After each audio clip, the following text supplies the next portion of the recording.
So welcome everyone to the Basin and Range DarkSky Cooperative meeting again. I would like to let everyone know that we have a very special guest, Dawn Nilson, who will be speaking today on her work in the Oregon Outback. Dawn has been a DarkSky advocate since 2009. Many of you have worked with her, and we are so grateful to have her with us today. Dawn has co-founded the Oregon Chapter of DarkSky and was its first chair. She has served as the DarkSky Preservation Director for Rose City Astronomers since 2010.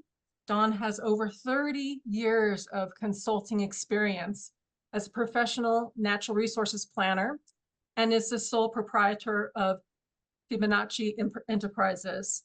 She was a project manager and author of the Oregon Outback nomination, and she prepared the Oregon DarkSky Tourism Toolkit, which she has shared with us in the past as a consultant to Travel Oregon. She helps with the nomination of Prineville Reservoir DarkSky Park and has been helping on 4 other nominations in the Pacific Northwest region. So I am so delighted to invite Dawn to share her story, keeping us up to date on the latest in Southeast Oregon. Dawn, I'm going to pass it over to you. If you would like to share your screen, you're welcome to do that now. There you go. Super. Well, I'm looking at the folks, and I feel like I'm going to be preaching to the choir, because most of the people on board have heard a lot about this project before. So I try to keep it rather high level. I try to make it relative to other work that folks would be doing in the Basin and Range. There's the Outback.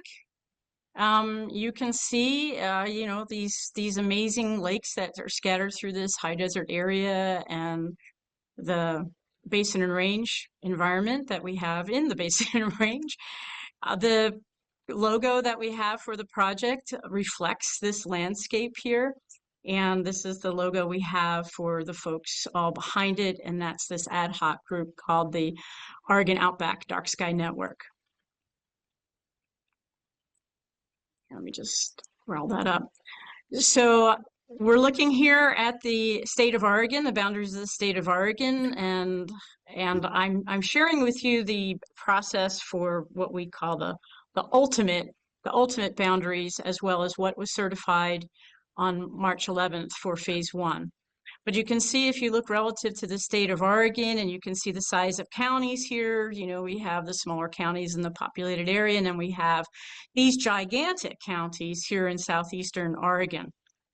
And so everything is big when we get to the southeastern part of the state. What was been certified is the area in orange, which is phase 1, and this represents the eastern portion of Lake County. And the reason it's in the eastern portion and not the western portion, and doesn't include all the western portion, which it absolutely could in meeting all the criteria, is that we really wanted to keep this to be of a unique character and to keep it a basin and range character, and frankly, in a bit of competition with folks in Utah and all you folks of the Colorado Plateau, because you have those high desert landscapes with few trees, and you have that terrific stargazing because of the lack of trees. And so while this area over here is equally as dark, we have a forested area, and north of it we have, as you can see, forested areas. And as we get into these parts of Oregon, here near Ontario, we're outside the Basin and Range. So to keep it tree-free or relatively tree-free in the Basin and Range, these are the boundaries. In the Lake County, we have 2.5 million acres, and so in the phase 1 area, and on those lands, we surveyed 113 lights on public land and 120 lights on private land. In the ultimate boundary, we have 11.4 million acres over that 3-county area, with a total of about 315 lights on public land, and that includes, ODOT maintenance yards and county maintenance yards and schools. And we have about equally the same number of lights on private land. So within this entire area, which is the size of 2 New Jerseys, we have about 600 lights that we were able to find. And within this area here, this area is about half the size of New Jersey. And what we've been doing for sky quality monitoring, instead of using a handheld system, we've been working with DarkSky Oregon in a very rigorous program which compares apples to apples across the state. Very rigorous program that collects information every 5 minutes, and we have 7 monitors spread throughout the area. And so this is what it looks like. This is what it looks like through the World Atlas of Night Sky Brightness. And as you can see, we're in this area that's been recognized as the largest contiguous pristine dark sky zone in the lower 48 states.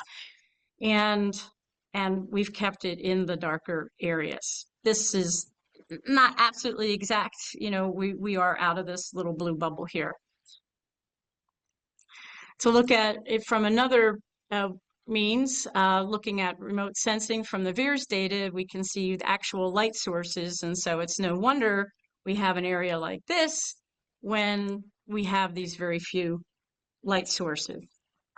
You can see right here, this is the whole Boise Treasure Valley area that has just grown exponentially over the past few years, and it's become really the major source of light that creates this intrusion here into the Outback. You can clearly see the incorporated towns of Burns in Harney County here, Lakeview in Lake County, and we have McDermott, which is actually in Nevada, and there's also Indian reservation there as well in the town of McDermott. And then Little Jordan Valley right on the border, which is not included within our boundaries because it is an incorporated place, and we've only included unincorporated. And so you can easily see there's unincorporated, the little town of Adel and Plush, and we have Summer Lake over here. Paisley is incorporated and has just been cut out of the boundary. These little places, but then you see these other dots. And so here are towns, these dots. So what are these dots along the roads? Most of these dots are transportation maintenance yards. So they have as much light as visible from space as these little small towns. Here's where we're looking at the atlas and where we can see, the basin and range area. We have the area here, and then we're up into this part of southern Oregon. And so, like most sanctuaries are 100% public land or owned by an entity that is, like a land trust. So we strive to get as much public land as possible and to reduce the amount of private land. And in phase 1, we have 90% of that area being on public land. And in the ultimate boundary, we have 85% being public land. And in that 3-county landscape, we have amazing assets, amazing features. But what we don't have is we don't have any national parks. There is one state park that's just north of the boundaries here off in the Hawaii, but it's close enough to that big light bubble of Boise that we were concerned about maintaining 21.5 for a sanctuary status. It's definitely dark enough to be a dark sky park, but it's been excluded. And so we just have all these federal and state public lands that aren't necessarily organized as parks are, making things much easier. But we do have 2 national wildlife refuges. We have the, I would say, infamous Malheur National Wildlife Refuge. And for those who heard the news several years back, that it was taken over by some ranchers in Idaho, and then it became a Western Western movement where a lot of people came over and took over this refuge. And we were very, very sensitive to that in approaching this project of what folks had just been through. There's also that refuge was established to protect all the migratory birds that go through this area with, as you can see, there are many important lakes within this area of desert that provide significant habitat for migratory birds. Right. We also have the Heart Mountain National Antelope Refuge, which was established to protect American pronghorn and now also protects bighorn sheep. We have a federally designated wilderness area, Steens Mountain in Harney County. We have a large area. I mean, it's probably represents over 90% of the wilderness study areas of the Oregon-Washington BLM state office. And they're almost all concentrated here within the Outback and within our boundaries. And those are the brown areas here. There's also BLM areas of environmental concern.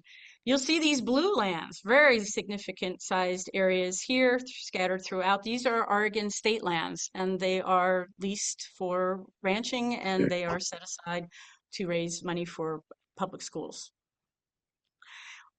We have amazing tourist features of scenic byways and highways. We have amazing geologic wonders, large escarpments, hot springs, lava flows, alkali lakes, and priority habitats for several wildlife species. So it's an area worthy of protection from below and above.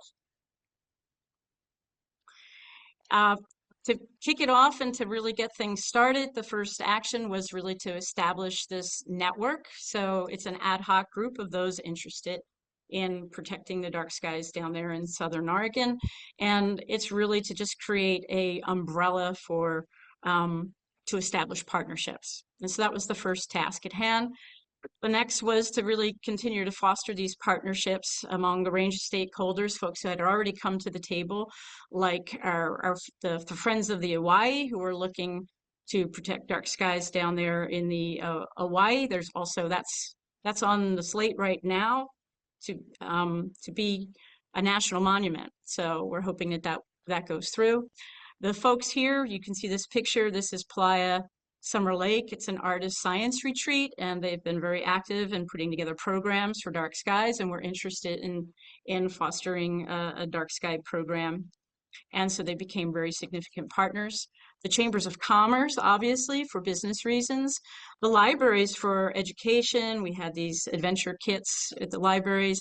And Dark Sky Oregon, who was instrumental in processing all the data collected from those monitoring sites for sky quality. Having a big background in managing relicensing projects, hydroelectric relicensing and NEPA projects.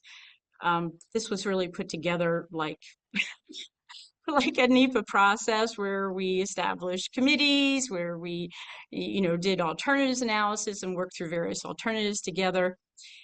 And so we had a steering committee of a broad range of stakeholders. We also had a team of the project of all the different partners. And so we had regular meetings with the steering committee, and we also had regular meetings with the entire project team. So everybody kept apprised of what was going on and could contribute to the process of shaping what type of project we were to have, whether it be a sanctuary or reserve, whether we'd have multiple dark sky places or one large landscape scale place, and alternative boundaries.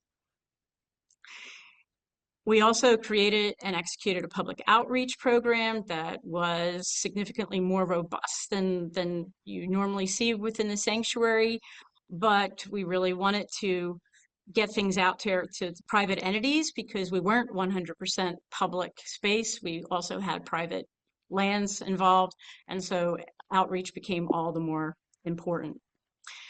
A social media plan, a communication plan was put together with specific goals. And so, we kept it from every avenue and tied that social media to events that were going on the ground.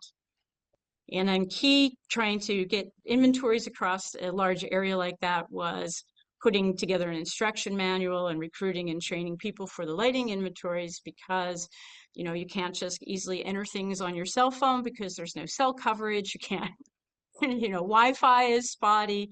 Everything just becomes more cumbersome when you're talking about a significantly remote area. So this Outback, this Dark Sky Network, this is the mission statement. It's a voluntary grassroots initiative to build an alliance of communities, businesses, local governments, ranchers, state and federal agencies, tribes, and night sky enthusiasts to support a set of shared principles resulting in mutual community benefits and the long-term conservation of our starry night heritage. And so we started off with a logo that everybody could throw on their windows, their business windows. We got folks inspired within the community to have galaxy gulps and cosmic coffees. And this is the first kickoff meeting really to get folks around the table talking about, geez, what do we really have to do here to come up with a dark sky place in the Outback? So after all was said and done, in 2019, I wrote a white paper that approached the landscape level project and laid out all those benefits of the project. But it was 2 years later to bring everybody on board and everybody to share that same vision and to believe it to be the best. So, there's having your own ideas, but this is the real world, and everything's about partnership and collaboration. So I'm happy that the vision of a landscape scale project did come through and people saw the value in that. And some of the benefits is that, instead of competition amongst various people with limited human resources, to everybody pool together those resources and to create one large area. And by creating one large area, you attract a lot of attention to the dark sky movement. And that was really key for me as an advocate to not just to get that attention through the Pacific Northwest, but maybe throughout the Western states and the US. And so you see too that, when we're talking about ecosystem level protection, what we do for the sky helps what is there on the ground. And on the ground, we have these really important areas that have been identified in Oregon's conservation strategy. And we have these particular special species of sage grouse. And you can see when we look throughout the entire state, when we look at the 3 counties that we're talking about for the Outback, we can see all these priority areas for sage grouse. I showed you the other map before with all the lakes, so it's a really important area for migratory birds. Within Heart Mountain, we talked about the American pronghorn and bighorn sheep. And so it significantly conserves those ecosystems. We also see on the map here where we have these dark sky zones, and by having this landscape level, we protect a big chunk of that pristine dark sky zone, and we add to the protection that's already been gained by Massacre Rim International Dark Sky Sanctuary, which is just below the Outback's boundary in Nevada. This kind of approach also aligns with Bureau of Land Management's dispersed recreation policy. Instead of sending people to one place and maybe having it loved to death, it allows for recreation to continue as it is already, to have it dispersed throughout the area, where then everybody has that economic gain, both from the communities within the sanctuary and the incorporated communities outside the sanctuary. I want to point this out. This is really an important key of what has been gained along with tourism, which, a lot of folks are at the table from tourism, and that's been a significant lift to tourism, but it's also been a significant lift already just by the nature of the project to protect those areas where I said we have these refuges. And that includes the 2 federal refuges, and it also includes state wildlife areas, which are kind of operate similar to federal refuges. And so we found 59% of the public lights that were in Harney County were at the Malheur National Wildlife Refuge. So that was not expected to find the overwhelming majority of lights within that huge area to be on a refuge. We found 61% of the public lights in Lake County were found at Heart Mountain National Antelope Refuge and ODFW's Summer Lake Wildlife Area. So because of the project and pulling those people on board, and I have to say it was not easy. You would think it would be easy to pull refuges on board. It was not easy across the board for all refuges to bring them on board. But once they came on board, we went from 25% consistency with the lighting management plan to 87% in Lake County on those refuge areas. And we went from 30% consistency to 94%. So that's a huge lift in ecosystem protection. Many of the lights that were at the refuges were dusk to dawn, and those lights were replaced with motion detection and less blue light, and that's really the best option for wildlife protection. You can shield and shield and shield to your heart's content, but there's still animals living on the ground, and so having those lights out when they're not needed is a key measure. Most of them are unshielded, and now they're shielded with motion detection of short duration, and now, instead of being the folks with the most lights, now the refuges are providing real leadership on wildlife protection from light pollution. I'm going to just run through these really fast. There's a lot that's been happening with tourism. People are people with properties there are updating little second, in-law homes in the back to be little bed and breakfast. Tour companies from outside the area are coming in to add trips to the Outback. We've heard folks from out of state calling to say, where do we fly into to come to the Outback? Do we go to Portland, or do we go to Reno, Nevada? So there's a lot of interest, and the few folks that are out there, I call them folks with scopes, are starting to host star parties, and that becomes some little bit of pocket change for some folks out there. And we have, just in certification, there's just been over 24 articles in the first 10 days. The news hit The Guardian, Smithsonian, Forbes, The Oregonian, Oregon Public Television. There'll be a big article in the Portland Monthly coming up this summer for travel to the area. So it's really reached a lot of folks. And just within that first month of certification, the information posted to our Facebook page reached over 10,000 people. So it's just been an enormous lift for tourism, to such a degree that our governor granted it the what folks in the tourism industry call the Academy Award of Tourism, and granted it the tourism award for the year. So I don't want to be and I'll finish this up. I don't want to be Pollyanna. It was not, not everybody just said, oh, where do I sign the dotted line? I'm all in. There were lots of challenges, and these are kinds of challenges that folks will find with any kind of whenever you involve multiple people, there are challenges. That's what politics is all about. When you have different people at the table with different ideas, there's challenges. When you have things like COVID, there are real challenges. But these types of challenges can also be aligned with challenges that people might find if they're trying to get a new lighting ordinance in their community, if they're trying to do retrofits of lights, or if they're looking to do a dark sky place. For us, a particular challenge was coming up with legal boundaries that would satisfy the range of stakeholders. So that was a challenge that most people don't have on, other than folks doing a reserve, most people don't have on parks and sanctuaries. And this challenge that we all face as dark sky advocate is that myth busting that brighter is better and safer, myth busting that dark sky place certification equals government regulation. In a place where personal relationships really matter, face-to-face relationships matter, COVID was a setback. COVID was a setback for a lot of folks in a lot of different areas. Engaging a broad spectrum of stakeholders, I'll say that, the rules and all the expectations of what it would mean to be on the steering committee were laid out, and the people who said yes to that invitation, some didn't attend a single meeting, and some only attended a few. And so, it is voluntary to attend, and when you have COVID going on and when you have really scarce resources in an area, it's hard for people to show up. And that's why the landscape, again, works, because there are limited resources in these kinds of areas. Volunteers were also scarce.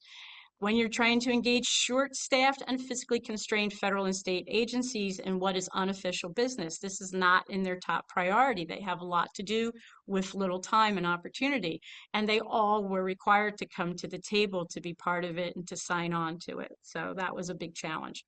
Getting ODOT and schools, which have no directives for outdoor lights or land management, to agree to manage their lights and retrofit their lights was a big one.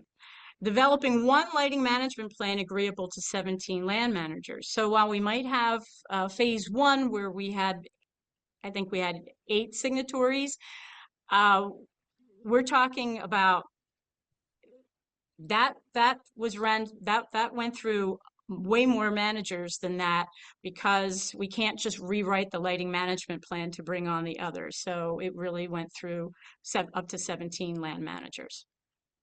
Turnover was enormous.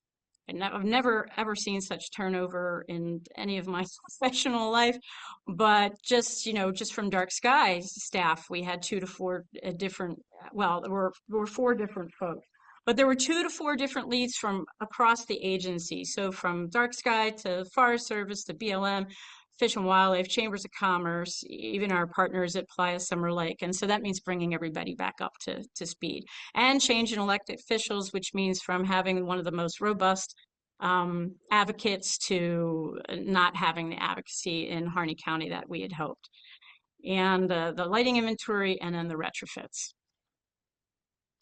So I just want to throw this big piece in, the role of precedence. Whenever you're doing anything at this kind of scale, whenever you're talking about regulations, whenever you're talking about doing something somewhat new, precedence matters. So precedence is often, by using precedence in case law, things are able to move forward.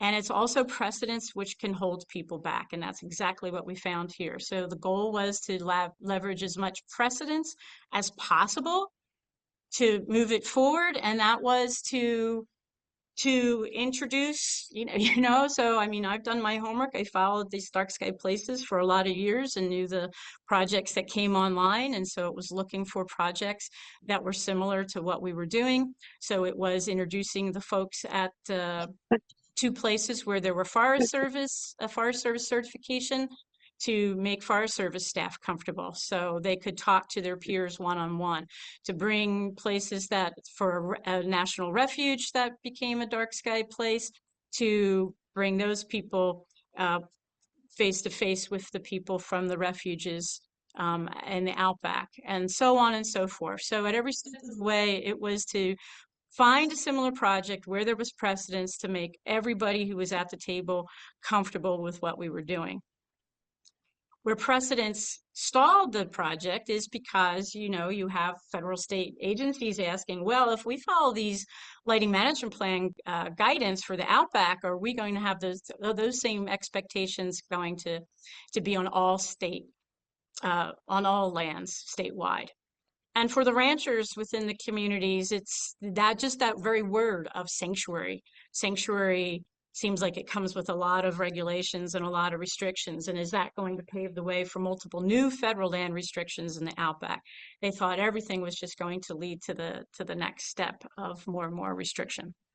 And then for DarkSky International itself, the concern is would certifying such a large area as a sanctuary, because there's nothing been done at that size scale with multiple landowners, would that compromise the standards for sanctuary in any way? So, I mean, I'll leave it to any questions. Anybody can ask me anything hereafter. I'm happy to oblige with a response, but this is where we're at now. You can see the checks in the boxes. There's really little to be done in Harney and Malheur County. There's some outstanding lighting inventories, a few more. We're just 4 lights away to reach 67% of lighting retrofits in Harney County. And we're just a few approvals from land managers and officials to make things work. But that does take some boots on the ground, and it will take some more volunteers, and it will take some folks from Harney and Malheur County with the will to get it done.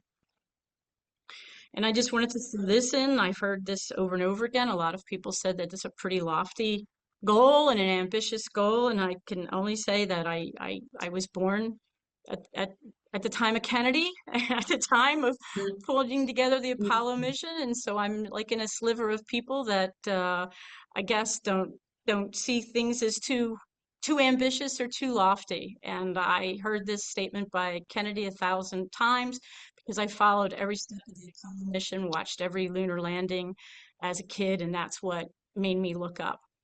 And we choose to go to the moon in this decade and do the other things, not because they are easy, but because they are hard, because that goal will serve to organize and measure the best of our energies and skills, because that challenge is one that we are willing to accept, one we are unwilling to postpone, and one we intend to win, and the others too. And so when someone asked me, one of the reporters asked me how I felt when I got the news of the certification, I didn't respond, but in my head, all I kept on thinking was, the eagle has landed.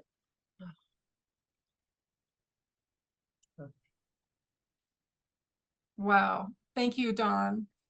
Congratulations to you and your team of advocates. You're a complete inspiration to me, and I'm sure everyone on this call.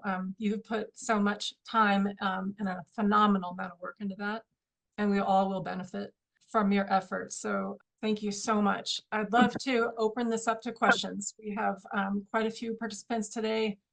If anyone would like to raise your hand or feel free to just unmute yourself. We'll open this up for questions. I'll go. I have one. Great job, Dawn. You know, it's amazing. And thanks for sharing. And I'm so glad you've been a part of this group for as long as you have been.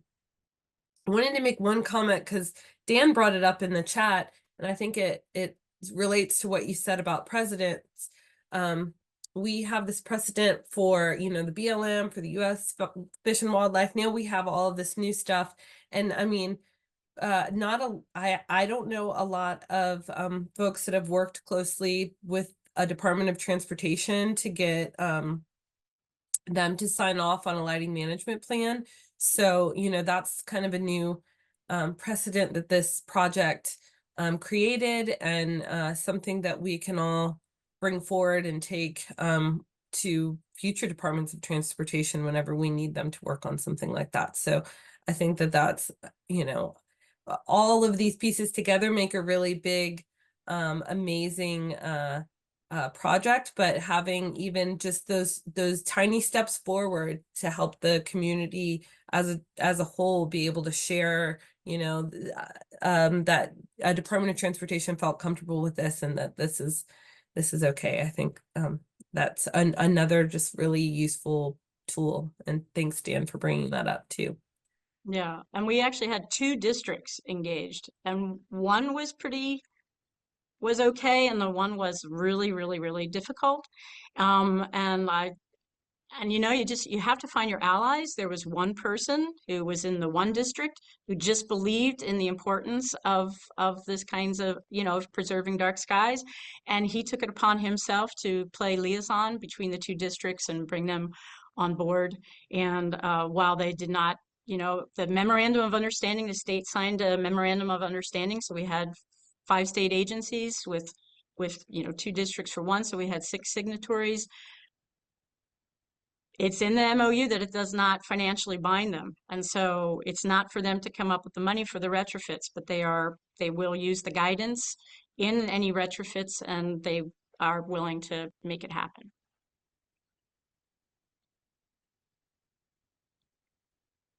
Bill, would you like to go next? I have a question, Tim Stoffel.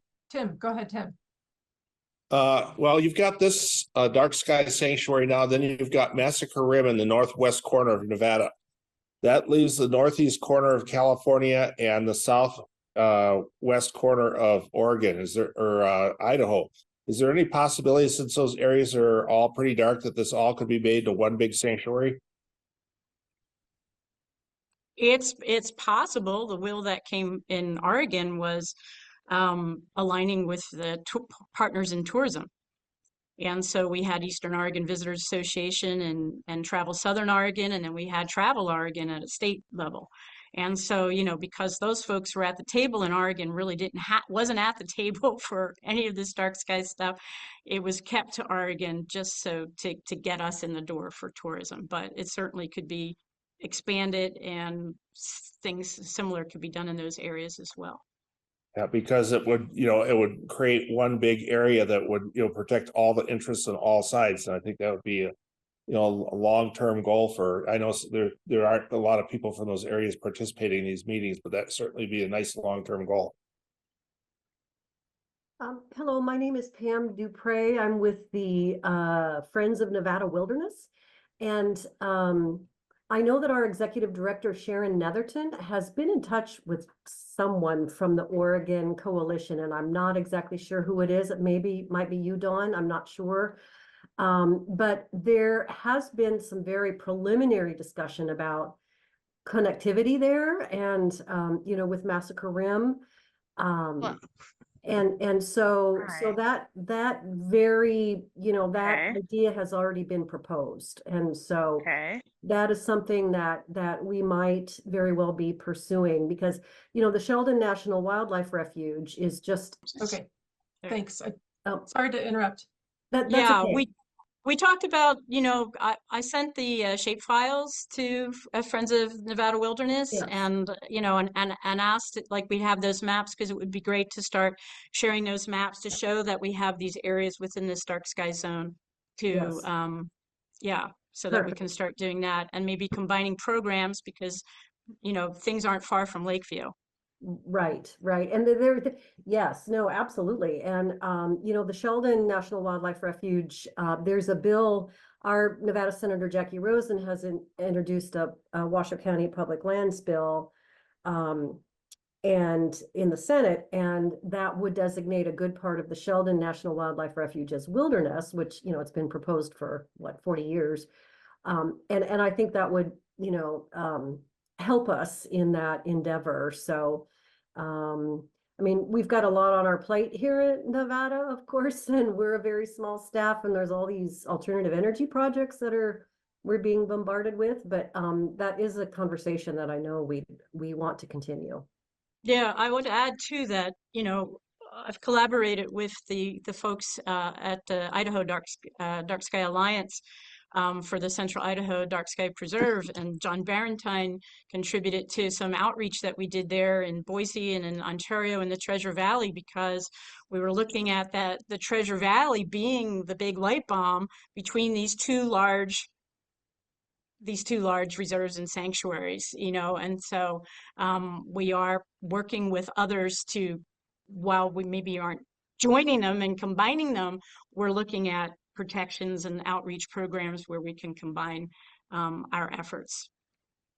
And this is Pam Dupre again with Friends of Nevada Wilderness. Sir, we annually, the idea for Massacre Rim really was a joint effort with us and BLM in the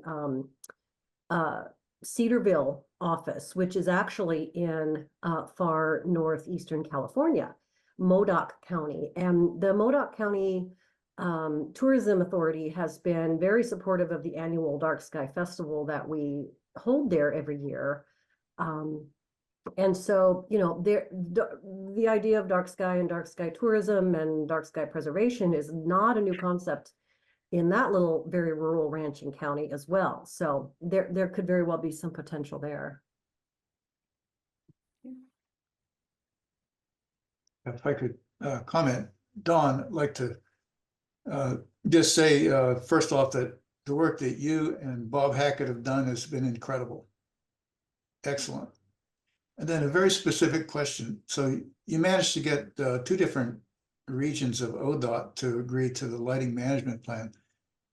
And there are many other regions, such as here in Central Oregon, where I happen to live, where they're installing, 4,000 Kelvin lights at new roundabouts, sort of willy-nilly. So specifically, did the lighting management plan that they agreed to in those two districts there in the southeast include 3,000 Kelvin or something else? Less than 3,000 Kelvin. Yeah, no more as the absolute upper limit, as the upper, yeah. You know, one way to get to O.2 is to show them pictures of their facilities from space. And once you say that your lights, that picture I showed you in the beginning, I zoomed in on it, that the lights at your maintenance yards are seen from space, and that those dots are bigger than the towns. Yeah. That was a big awakening. Mhm. Yeah, thanks. Thanks, Bill. Jim, would you like to speak? Yeah, congratulations, gang, on a marvelous achievement. I was wondering if you could speak a little bit just to the outreach you did to landowners. Were you relying on feedback from them, or were there folks like out there cold calling or knocking on doors? What was that process like? There was no direct outreach from any of the land managers. Oh no, I guess I meant The- like property, like ranchers, or I don't mean land managers. I mean like Oh, how like how were residents, they like how were they yeah. reached? So we had events. So we had screenings of Saving the Dark in town at like a nonprofit movie theater. We have, you know, brochures throughout the different, you know, through chambers and in offices. We had events with people and their kids at libraries, putting together constellations and looking at dark sky books. A lot of dark sky books were ordered in the libraries and there at the chambers. And then we had people who are pretty, you know, movers and shakers in the community talk to other people in the community, because everything's a face-to-face thing. And then those people came together, and we would have, you know, for the project team, we had like 3 to 4 project team meetings a year where everybody was, you know, just like this, and everybody could ask questions and things were presented. And we did have ranchers come there and express their concerns and try to address their concerns. Awesome. But I have to say, unlike Nevada, we did not have BLM step forward and say, you know, no one raised their hand and said, I want to lead this. I mean, I think except for folks at Malheur, National Wildlife Refuge, at the headquarters, they didn't even have time to conduct a survey at their sites. Those were all done by others. So, you know, writing the plan, you know, I wrote all the plans and all the documents and then just worked through in negotiations and stuff, but everything was put forth as a straw man. Everything was put forth to try to limit their time, which was pretty minimal. Yeah, I think, Dawn, you mentioned, you know, the value that one person can have in terms of making, you know, helping something move forward. And we were just fortunate in Nevada to have one person at least in the very small BLM office in Cedarville who felt this was important. And without her, you know, I just don't think Massacre Room would have happened. Yeah. Well, there's always champions, and you know, and the fear is that you cannot rely on one champion. You know, we saw that at a place in Washington State, and it's the only place that lost its certification because it was one champion. That one champion is gone and it falls apart. There was one champion at Prineville, and the fear was this one person leaves, it'll fall apart. And so, you know, and everybody came together, so that didn't happen for Prineville. And it was so important, and that's why we have the network, that this was this was not going to happen in the Outback. You know, like, I'm not going to do this forever. I'm not going to be around forever in the Outback. Bob's not going to be, you know, we're retirement age. It had to be a real grassroots on the ground, other people engaged, you know, ready to carry the gauntlet. And so building that coalition is what took a lot of time, not the, you know, not the nitty gritty that's usually part of a nomination, but building the coalition so that it would thrive for years and years. So yeah, it's great when you get that one hero to shake everybody up, but you need lots of heroes to keep it going.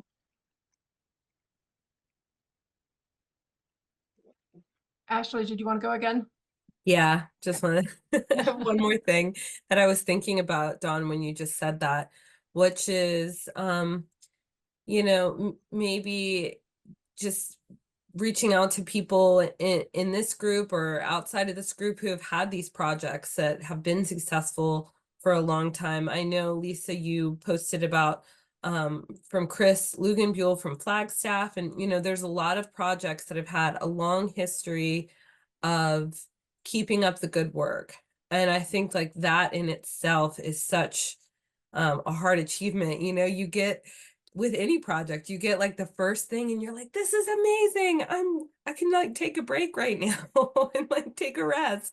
And then the work just continues. And you know, like keeping that in mind and making sure that there's templates for people to follow so that they can continue to engage in meaningful ways for a long, long time is helpful and something to think about for our group and our team. Right. I mean, especially look at the turnover. I mean, like I said, turnover at every level. District managers from BLM turned over, fire supervisors turned over, dark sky staff turned over. It was constantly so bringing people on board each and every time. And so having a foundation of others to create the consistency was key. So, I mean, it's a contingency. You can usually plan for some turnover, but I've never experienced this level of turnover. But I think if we're talking about Basin and Range and we're talking about Colorado Plateau, talking about people being assigned to remote areas, and I just don't think everybody stays that long. It's not for everyone to be in such a remote place.